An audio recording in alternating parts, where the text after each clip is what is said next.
जय श्री हरि विष्णु। राधे राधे। आदरणीय बंधुओं, आप सभी का श्रद्धा ब्लॉग चैनल में बहुत बहुत स्वागत है। आज हम आपके लिए बैसाख संकष्टी चतुर्थी व्रत कथा लेकर आए हैं। तो व्रत कथा पूरी सुनिएगा और अच्छी लगे तो प्लीज़ लाइक, चैनल को सब्सक्राइब जरूर कीजिएगा। बैसाख संकष्टी चतुर्थी वक्रतुंड गणेश की पूजा की जाती है। गणेश जी की सभी स्वरूपों में वक्रतुंड गणेश जल्दी कृपा करते हैं और भक्तों पर अपना आशीर्वाद बनाए रखते हैं। व्रत कथा।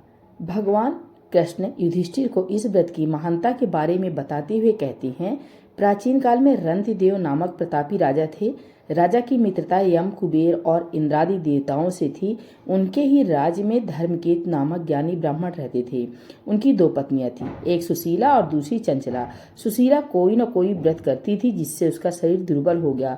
वही चंचला कोई व्रत नहीं करती थी और भरपेट भोजन करती थी। कुछ दिनों बाद सुशीला को शुभ लक्षणों वाली एक कन्या पैदा हुई और चंचल को पुत्र रत्न की प्राप्ति हुई। कन्या की शुभता देखकर चंचला सुशीला को ताना देने लगी, अरे सुशीला, तुमने इतने व्रत और उपवास किए हैं जिसकी वजह से तुम्हारा शरीर जर्जर हो गया है, फिर भी एक कृषकाय कन्या जो जन्म दिया।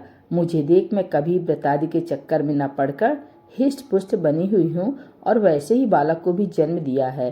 चंचला की बातें सुशीला के हृदय में चुभने लगी। बैसाख चतुर्थी के दिन सुशीला ने पूरी भक्ति भाव के साथ संकट नाशक गणेश चतुर्थी का व्रत किया।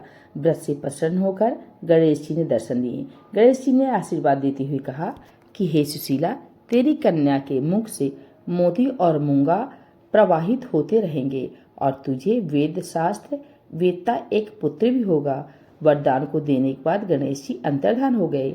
वरदान के बाद कन्या के मुंह से मोती और मूंगा झड़ने लगे और कुछ दिनों बाद एक पुत्र की प्राप्ति भी हुई।